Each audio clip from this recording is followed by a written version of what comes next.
जय हिंद दोस्तों, स्वागत है हमारे यूट्यूब चैनल पर। आइए देखते हैं टोपोग्राफी का आज दूसरा पार्ट। पहले पार्ट में हमने आप लोगों को अपक्षय, अपर्दन, निक्षेपण के साथ साथ उच्चावच क्या होता है, नदियों की 3 अवस्थाएं होती, युवावस्था, प्रौढ़ावस्था और वृद्धावस्था, ये सारी बातें हमने आप लोगों को बता चुके हैं। और क्षिप्रिका भी क्या होती है, ये सारी बातें हमने आपको बताया है। देखिए क्षिप्रिका क्या होती है, इसमें भी समझ लीजिए। देखिए जब नदी पर्वतों पर होती है, तो उनके मार्ग में 2 प्रकार के चट्टानें, एक कठोर चट्टानें, एक मुलायम चट्टानें। नदियाँ कठोर चट्टानों को तो काट नहीं पाती, लेकिन मुलायम चट्टानों को काट देती हैं।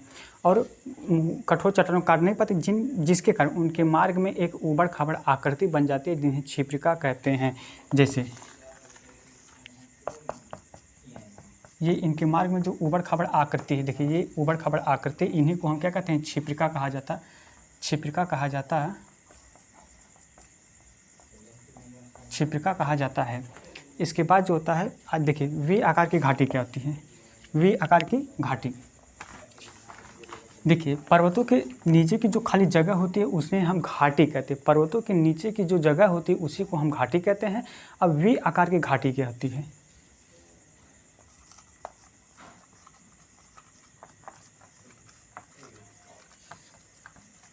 देखिए वी आकार की घाटी होती क्या है। जब नदियाँ 2 पर्वतों के बीच से होकर निकलती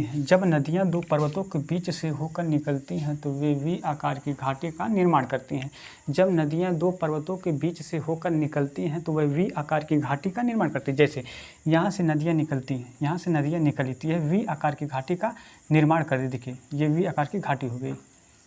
ये क्या होगी, वी आकार की घाटी। यहाँ ही नदियाँ 2 पर्वतों के बीच से जब निकलती है, तो वह वी आकार की घाटी का निर्माण करती है। ये वी आकार की घाटी होगी। अब इसके बाद आता है गार्ज। गार्ज किसे कहते हैं, ये हमारा फर्स्ट हो गार्ज। देखिए गार्ज कहते किसे हैं, जब वी आकार की घाटी का आकार बढ़ जाता है। जब वी आकार की घाटी का आकार बढ़ जाता है तो हम उसे गार्ज कहते हैं। देखिए जैसे ये वी आकार की घाटी, यही इसी का आकार बढ़ जाता है, तो उसी को हम गार्ज कहते हैं। जैसे इसका आकार बड़ा हो गया, इसका आकार क्या हो गया, बढ़ गया, तो इसी को हम गार्ज कहते हैं। जब वी आकार की घाटी का आकार बढ़ जाता है तो उसी को हम गार्ज कहते हैं। जैसे ये हो गया वी आकार की घाटी, जब इसी का आकार बढ़ा तो यह हो गया वी आकार की, ये हो गया गार्ज। इसका आकार बढ़ा तो वह हो गया गार्ज। अब देखिए इसके बाद आता है आई आकार की घाटी किसे कहते हैं, तीसरे नंबर पे आई आकार की,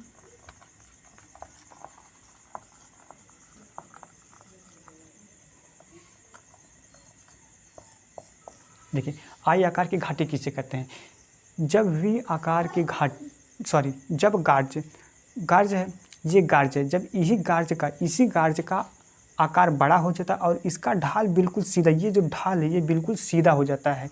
जैसे इसका ढाल बिल्कुल सीधा हो जाता है, इसी को कहा जाता है आई आकार की घाटी।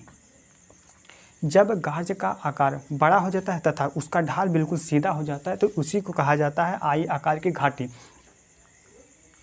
देखिए जैसे ये क्या है, ये वी आकार की घाटी, ये क्या है, वी आकार की घाटी। इसके बाद देखिए ये क्या है, गार्ज, ये क्या है, गार्ज। जब इसका ढाल बिल्कुल सीधा हो गया तो यह हो गया आई आकार की घाटी, यह आई आकार की घाटी हो गया।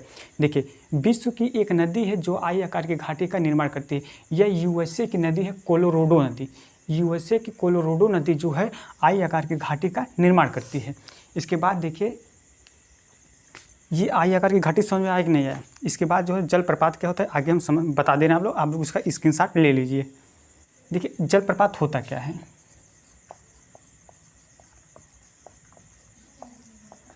जलप्रपात होता क्या है, इसी को कहा जाता है झरना। यह उर्दू भाषा का शब्द है, झरना। अब जलप्रपात होता क्या, जब नदियाँ ऊंचाइयों से नीचे की ओर गिरती हैं, जब नदियाँ ऊंचाइयों से नीचे की ओर गिरती हैं तो वह झरना कहलाती हैं। जैसे ये नदियाँ ऊंचाइयों से नीचे की ओर गिर रही हैं, इसी को कहा जाता है झरना। इसको क्या कहा जाता है, झरना। जब नदियाँ ऊंचाइयों से नीचे की ओर गिरती हैं तो उसे झरना या जलप्रपात कहा जाता है। तो जलप्रपात टूरिस्टों के लिए फेमस है, यहाँ पर टूरिस्ट लोग स्नान करने के लिए आते हैं। बताइए तो विश्व का सबसे ऊंचा जलप्रपात कौन सा है? विश्व का सबसे ऊंचा जलप्रपात कौन सा होता है? यह एंजेल जलप्रपात है जो वेनेजुला देश अर्थात दक्षिणी अमेरिका में स्थित है, वेनेजुला देश में है। तो उसका नाम क्या है? एंजेल जल। किस नदी पर स्थित है? कारोनी नदी पर स्थित है। इसकी ऊंचाई कितनी है? तो ये 3212 फीट की ऊंचाई से गिरता है। तो यह जो हो गया विश्व की सबसे ऊंचा जलप्रपात कौन सा है? तो विश्व का सबसे ऊंचा जलप्रपात एंजेल जलप्रपात है। एंजेल जलप्रपात जलप्रपात है। यह किस नदी पर स्थित है? कारोनी नदी पर।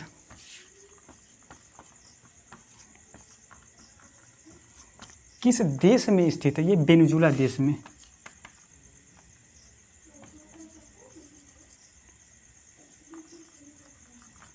वेनेजुला देश में स्थित है। तो किस नदी पर है? तो कारोनी नदी पर। इसकी ऊंचाई ये कितने, देखिए ये 3212 फीट की ऊंचाई से नीचे गिरती है। किस देश में है? तो किस देश में? तो वेनेजुला देश में है। किस नदी पर? तो कारोनी नदी पर। इस जलप्रपात का विश्व का सबसे ऊंचा जलप्रपात कौन सा हो गया? तो ये हो गया एंजेल जलप्रपात। बताइए भारत का सबसे ऊंचा जलप्रपात कौन सा है? भारत का सबसे ऊंचा जलप्रपात, भारत की बात कर रहे हैं। भारत का सबसे ऊंचा जलप्रपात कौन सा है? तो इसका जोग या गरसोप्पा। देखिए जोग या गरसोप्पा गरसोप्पा जलप्रपात है। यह जो है 255 मीटर की ऊंचाई से गिरता है। किस नदी पर स्थित है? शरावती नदी पर।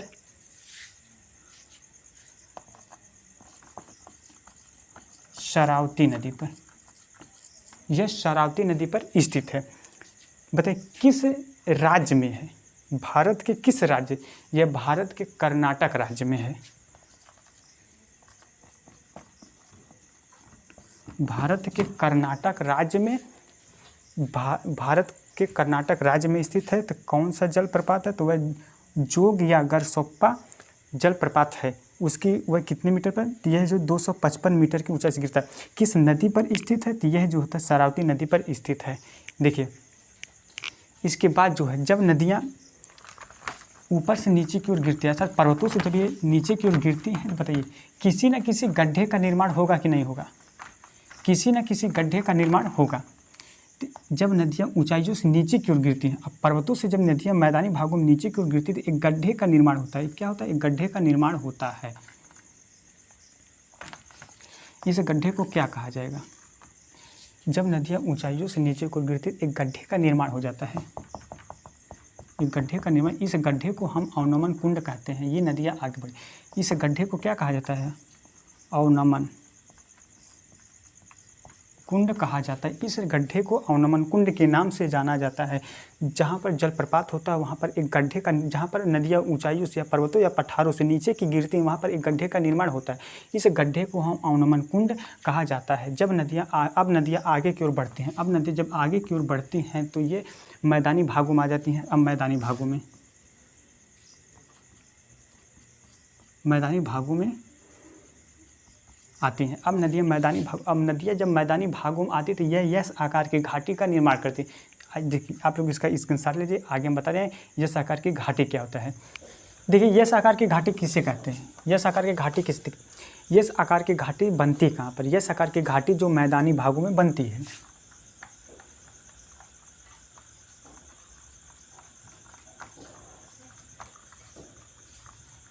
यस आकार की घाटी कहाँ पर बनती है? तो यह मैदानी भागों में बनती है। जैसे ये देखिए, ये क्या है? यस आकार की घाटी है। यस आकार की घाटी जो होता है मैदानी भागों में बनती है। जब नदियाँ पर्वतों से नीचे की ओर गिरती हैं तो उन्हें हम झरना या जलप्रपात कहते हैं। जहाँ पर गिरती हैं एक कुंड का निर्माण होता है, उसे अवनमन कुंड कहते हैं। उसके बाद जो है नदियाँ आगे बढ़ती हैं। जब आगे बढ़ती हैं तो वह मैदानी भागों में आ जाती हैं, और मैदानी भागों में जब आती हैं तो वह एस आकार की घाटी बना देती हैं। अब एस आकार की घाटी कहते किसे हैं? देखिए जब नदी मैदानी भागों में आती है तो वह मुलायम मिट्टी को काट देती है, लेकिन कठोर मिट्टी को काट नहीं पाती, जिस कारण उसकी आकृति एक टेढ़ी मेढ़ी जैसी, जिग जैग टेढ़ी मेढ़ी जैसी हो जाती है। इसी को हम कहते हैं यस आकार की घाटी। इसी को कहा जाता है यस आकार की घाटी। ये जो तो यस आकार की घाटी गई। अब देखिए, लेकिन मैदानी भागों में नदियाँ टेढ़े मेढ़े जाना पसंद, अर्थात जिग जैग जैसे आकृति बनाते, लेकिन ये टेढ़े मेढ़े जाना पसंद नहीं करती हैं। और ये जो है जब ये आगे बढ़ती हैं तो ये टेढ़े मेढ़े जाना पसंद नहीं करती हैं। और ये जो है ये हमेशा सीधे मार्ग पर जाना चाहती हैं। ये सीधे किस मार्ग पर जाना चाहती हैं? ये सीधे हमेशा सीधी मार्ग पर जाना चाहती हैं। लेकिन ये जो है जब नदियाँ अब लगातार पानी बहता जाता है, लगातार पानी बहने के कारण ये नदियाँ किसी स्थान पर सीधी हो जाती है। जहाँ पर ये धीरे धीरे अपरदन के कारण नदियाँ कहीं पर सीधी हो जाती है, नदियाँ जहाँ पर सीधी हो जाती है तो इसका यह भाग कटकर अलग हो जाता है। इसका यह भाग कटकर अलग हो जाता है। कौन सा? ये वाला भाग। और यहाँ नदियाँ का भी सीधी नदियाँ हो गई, यहाँ पर नदियाँ सीधी हो गई। ये जो कटकर इसका भाग अलग हुआ इसे कहा जाता है गोखुर झील या छाटन झील। एक बार यूपीएससी में सवाल पूछा था, एक बार यूपीएससी में प्रश्न पूछा था, यस आकार की घाटी जब सीधी हो जाती है, यस आकार की घाटी जब सीधी हो जाती है तो वह किस झील का निर्माण करती है? वह किस झील का निर्माण करती है? तो वह छाटन झील का निर्माण करती है। लेकिन ऑप्शन में छाटन झील नहीं दिया था, उसमें दिया था गोखुर झील। देखिए इसका ये गोखुर झील किसे का, देखिए गोखुर झील नहीं, ऑप्शन में गोखुर झील, छाटन झील नहीं दिया था, ऑप्शन में गोखुर झील दिया था।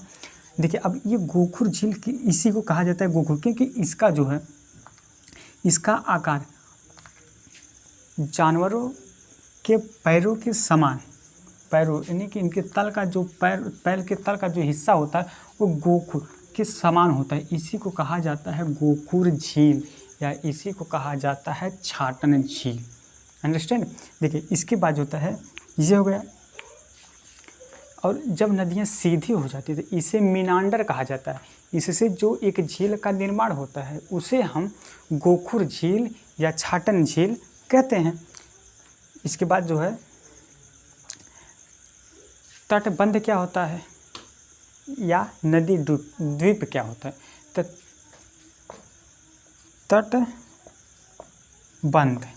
तटबंध होता क्या है? देखिए तटबंध होता क्या है?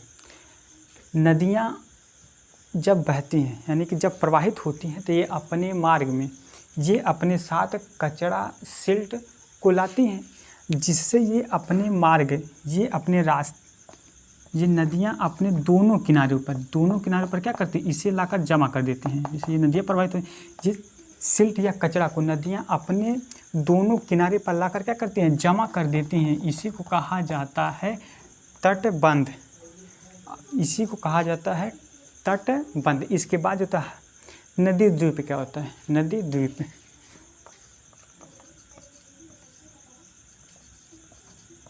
नदी द्वीप देखिए नदी द्वीप होता क्या है? जब नदियों द्वारा लाया गया कचरा या गाद नदियाँ अपने ही मार्ग में जमा कर देती हैं, अपने ही मार्ग में जमा कर देती है, उसे नदी द्वीप कहा जाता है। उसी को नदी द्वीप कहा जाता है। नदी द्वीप एक बार फिर से सुन लीजिए आप लोग। नदी द्वीप कहते किसे हैं? जब नदियाँ प्रवाहित होती हैं तो वो अपने साथ कचरा या गाद को या सिल्ट को लाती हैं, तो ये अपने और उन्हें लाकर ये अपने मार्ग में जमा या एकत्रित कर देती हैं, तो इसी को कहा जाता है नदी द्वीप कहा जाता है। आप लोग नोट में लिख सकते हैं नदी द्वीप और तटबंध की जो मिट्टियाँ होती हैं वे अत्यधिक उपजाऊ होती हैं। उपजाऊ जो तटबंध और नदी द्वीप की जो मिट्टियाँ होती हैं वे अत्यधिक उपजाऊ होती हैं, क्योंकि यह नदियाँ इन्हें किसी न किसी स्थान से लेकर आती हैं। इस प्रकार आप लोग समझिए। देखिए यह आकार की घाटी क्या है, यह कहाँ पर बनती है? तो यह मैदानी भागों में बनती है।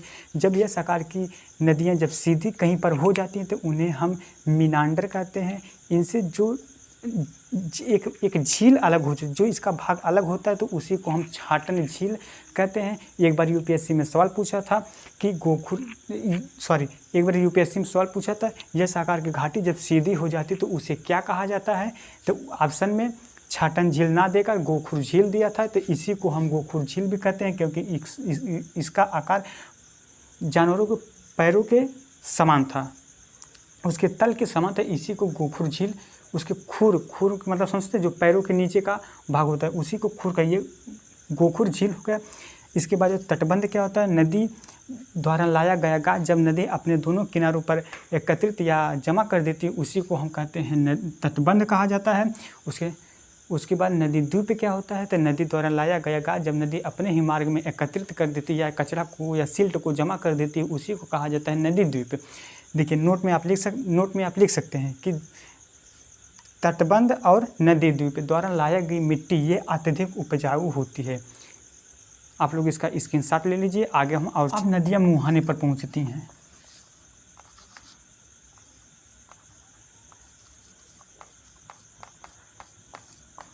अब नदियाँ जब मुहाने पर पहुंचती हैं तो उनकी गति कम हो जाती है, कम या स्पीड जो होती है कम हो जाती है। स्पीड क्या होती है, कम हो जाती है।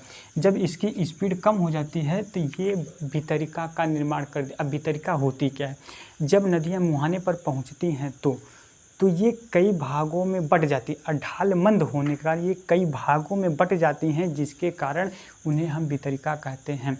जैसे ये नदियाँ हैं, अब ये कई भागों में बट जाती हैं। जब ये कई भागों में बट जाती हैं तो इन्हें हम इसी को भितरिका कहते हैं। इसके बाद देखिए भितरिका के बाद आता है डेल्टा। क्या आता है, दो भितरिकाओं के बीच में नदियाँ द्वारा लाया गया गाद या कचरा जब ये जमा कर देती हैं तो उन्हीं को हम डेल्टा कहते हैं। लेकिन जब नदियाँ ये कचरा या सिल्ट लाकर इन दो भितरिकाओं के बीच में जमा करती हैं, इन भितरिकाओं के बीच में जमा करती थी, जब इसका आकार छोटा रहता है यानी कि थोड़ा सा जमा करती हैं तो उसे हम रोधिका कहते हैं।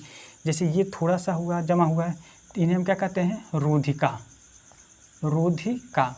लेकिन फिर कुछ समय बाद नदियाँ और यहाँ पर धीरे धीरे एकत्रित करती जाती हैं, इसे यहाँ पर एकत्रित करती जाती हैं। इस प्रकार इसका आकार त्रिभुजाकार हो जाता है और इसका आकार बढ़ जाता है। तो यहाँ पर अत्यधिक मिट्टियाँ जमा हो जाती हैं। अब इसे हम क्या कहेंगे, तो इसे कहा जाएगा डेल्टा। डेल्टा कहा जाएगा। तो डेल्टा किसे कहते हैं, तो नदियों द्वारा लाया गया गाद। अब ये गाद कहाँ पर जमा करेंगे, दो भितरिकाओं के बीच में।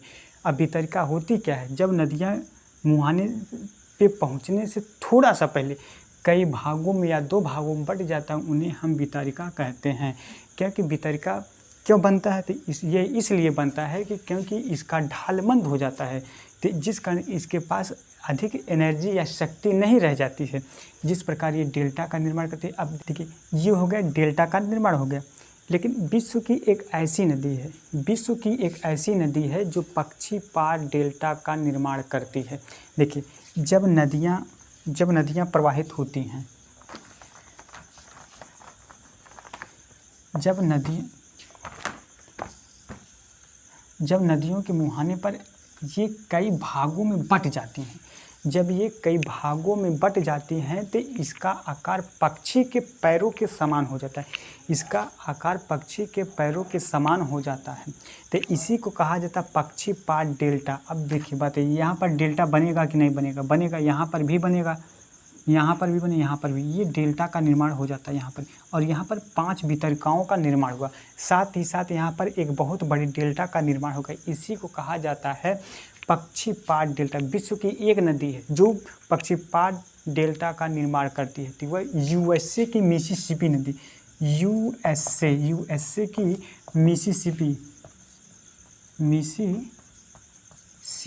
मिसिसिपी नदी है जो पक्षीपाद डेल्टा का निर्माण करती है। विश्व की सिर्फ एक ऐसी नदी है जो पक्षीपाद डेल्टा का निर्माण करती है। बताइए, भारत के गंगा और ब्रह्मपुत्र नदी पर एक डेल्टा का नाम है जिसे सुंदरबन डेल्टा कहा जाता है। देखिए अच्छा, जब नदियाँ मुहाने पर पहुँचती, यदि इनके मुहाने पर पर्वत या पठार होती है, तो नदियाँ जो है वितरिका का निर्माण ना कर ये और ना करती हैं, जिससे ये डेल्टा का निर्माण भी नहीं होता, जिससे डेल्टा का निर्माण भी नहीं होता है।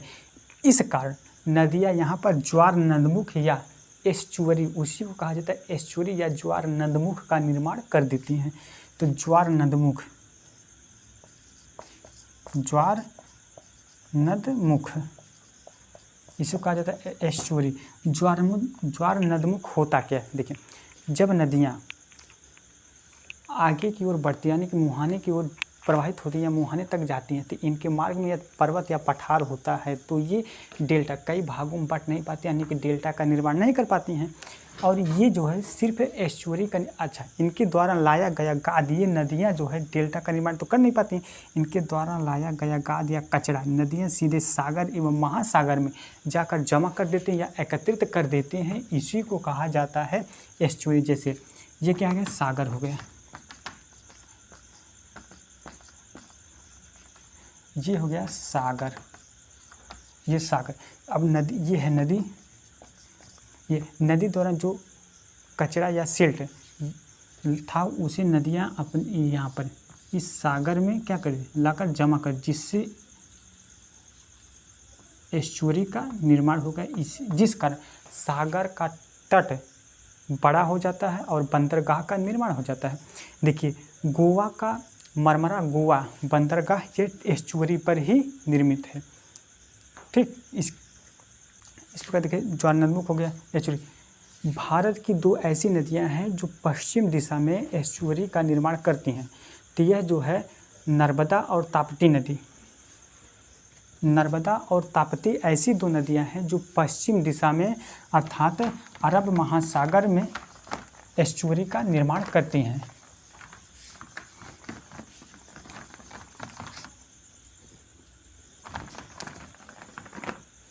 लेकिन भारत की एक ऐसी नदी है जो डेल्टा के साथ साथ ज्वार नदमुख या एस्चुअरी का दोनों का निर्माण करे, डेल्टा और एस्चुअरी।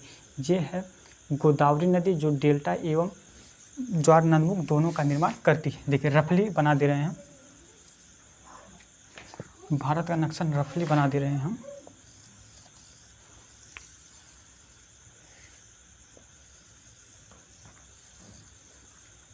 देखिए, ये भारत की नर्मदा नदी है, नर्मदा, ये ताप्ती। दो ऐसी नदियां हैं जो पश्चिम दिशा में जो पश्चिम दिशा में ज्वार नदमुख का निर्माण यानी कि एस्चुअरी का निर्माण करते हैं। लेकिन भारत की एक नदी है जो गोदावरी नदी है, गोदावरी नदी है जो डेल्टा और एस्चुअरी दोनों का निर्माण करती है। एस्चुअरी, और क्योंकि इसके एक तट पर जो है पर्वत है, दूसरे तट पर पर्वत ना होने का ये डेल्टा का निर्माण करती है, अर्थात यहाँ पर वितरिका का भी निर्माण हो जाता है। लेकिन एक तरफ जो होता है पर्वत होने या पठार होने के कारण जो होता है ये डेल्टा या वितरिका का निर्माण नहीं हो पाता है, जिस कारण ये एस्चुअरी का निर्माण कर देते हैं। आई होप आप लोग समझ गए होंगे। फिर मिलेंगे अगले वीडियो में, तब तक के लिए जय हिंद दोस्तों।